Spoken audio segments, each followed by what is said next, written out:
Today we're going to show you how to replace the front pads and rotors on your Subaru Crosstrek. These are located in the front of the vehicle, behind the wheel. To remove the wheel, we're going to use a 19mm socket.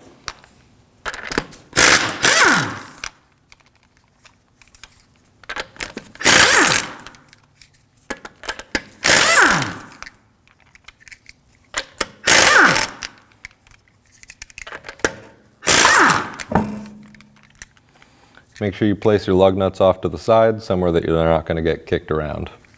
Now simply remove the wheel. We're going to remove this caliper bolt using a 14mm socket.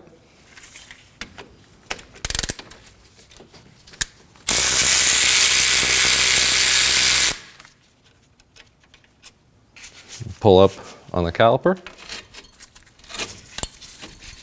Pinch the pin boot. Keep it from pulling off the bracket. Once you remove the caliper body from the bracket, you're going to want to hang it using something like a bungee cord. A clothes hanger can come in handy in this situation too. To remove the caliper bracket, it's two 17mm bolts.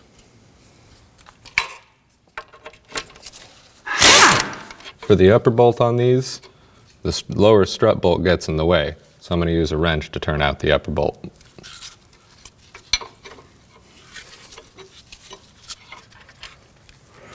Now, pull the bracket off. To take the rotor off, sometimes we need to shock the hub. To do that, hit just between the two lugs. Try not to hit the lugs, as you will damage them.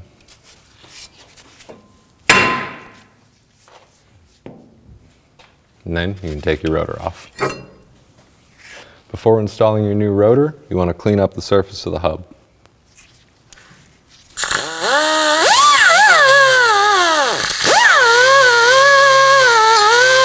Before installing the new rotor, you want to clean the surface of the rotor of any residual oils from shipping.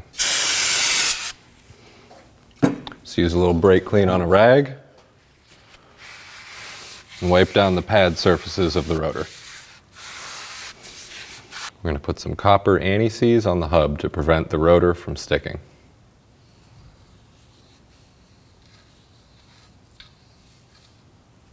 When you go to install the rotor, try not to touch the pad surface. Alright, before we put the bracket on, if you use something like a nut or a few washers, and then one of your lug nuts, and hold the rotor straight. Sometimes the pads will be pretty stuck in the bracket. All you got to do in that case, give it a few taps of the hammer. Pads will come right out. Next, pull your shims off. And pull your pins out and inspect them.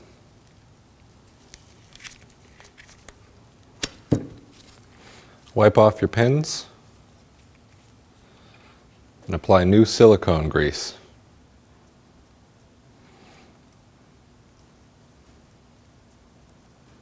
Make sure you inspect your boots for any tears and make sure they're not too dried out inside.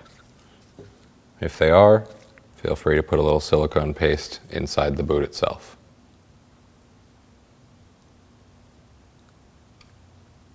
And install the pin back into the bracket.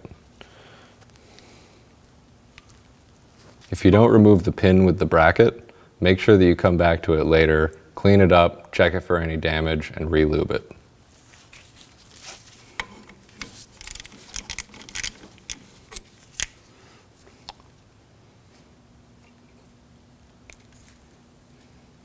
Make sure your boots are on the pins. Now you want to clean up both sides of the caliper bracket with a wire brush.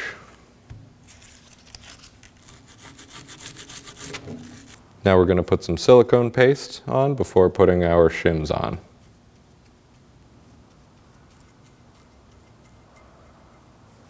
Now with these Subaru caliper brackets, you want to make sure that you're putting the shims on the correct side. You're going to see one shim look like this, and the other one look like this. The one with the tab goes in the area of the bracket without the raise.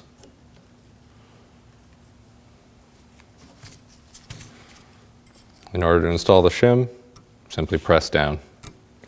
Make sure the shim is centered on the bracket. And do the same on the other side. And install your bracket.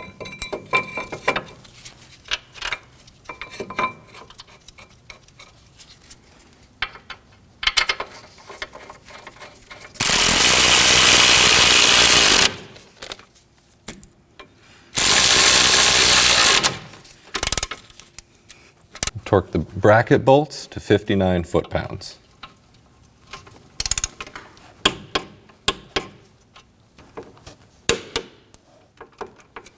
Install your pads. Push the bottom in first.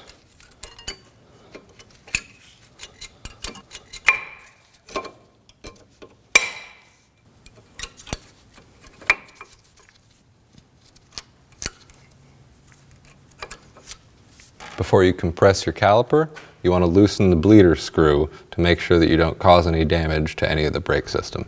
Using a 10mm wrench. To compress the caliper, if you don't have an actual caliper compressor, one of the old brake pads and an oil filter wrench does just as good. Make sure you don't press on the banjo bolt, as you can crush the crush washers and cause a leak.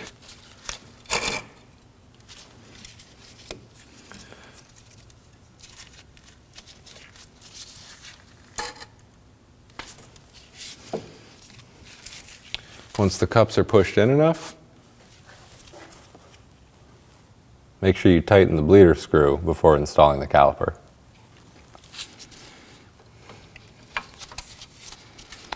Make sure the pins are facing in the correct orientation. If they're not, the caliper won't go on.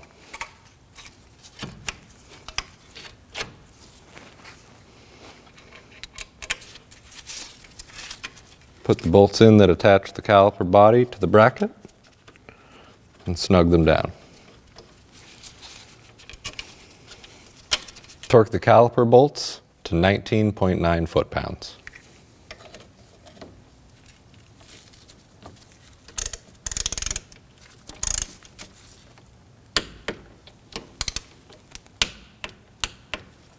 Don't forget to remove what you used to hang the caliper.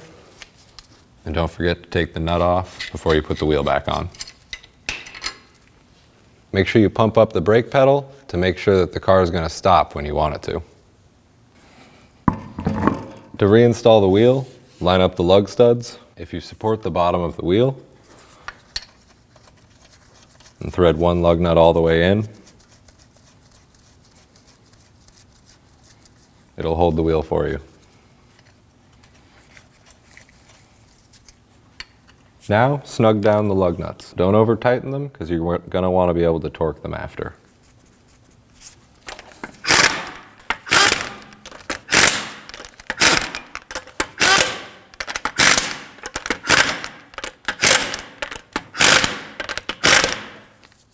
Now we're going to torque the lugs to 89 foot-pounds.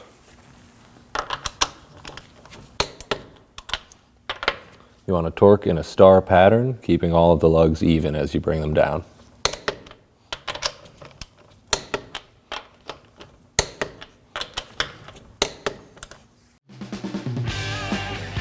When only the best will do, demand TRQ.